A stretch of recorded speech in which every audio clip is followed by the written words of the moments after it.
تکلیفونو نه او د ستړیا نه د مصیبتونو نه پریشانیو نه استپاران شي چې مرګ پر راشي کنه هغه استپاران شي لا مزو باندې سر شي یا داسې مړی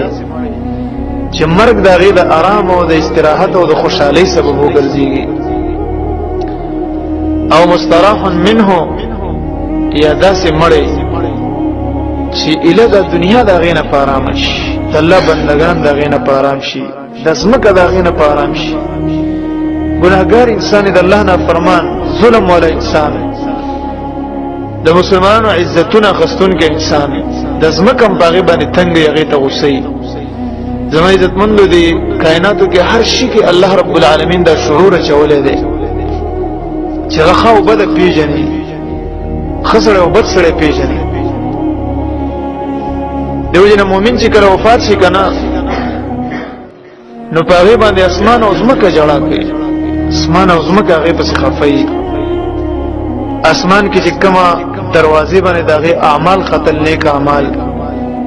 او کومه دروازه باندې دغه رزق را کوزیدو هغه ټول دروازې ورپسې جاړي ځکه چې هغه بند شي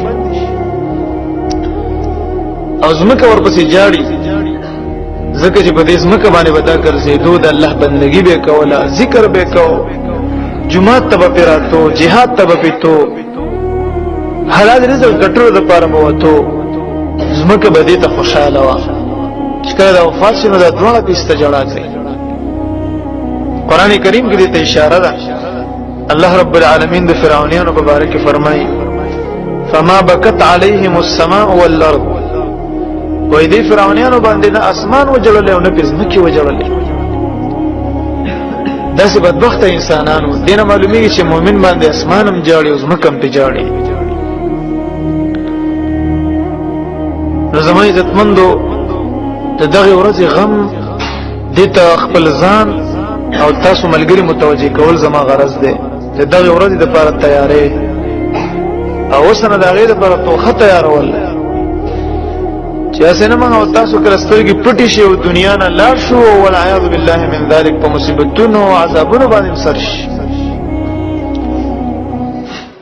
په تکلیفونو باندې سر شي د مرګ د ورځې تیارې پکار ده زما عزتمندو مرګ د ورځ ډیره سخت ورځ ده انتهایی معاذ بن جبل رضی الله عنه مبارک راضی او چې وکړه وفات کېدو په کوم شپه باندې د شپې بیمارو پوه شو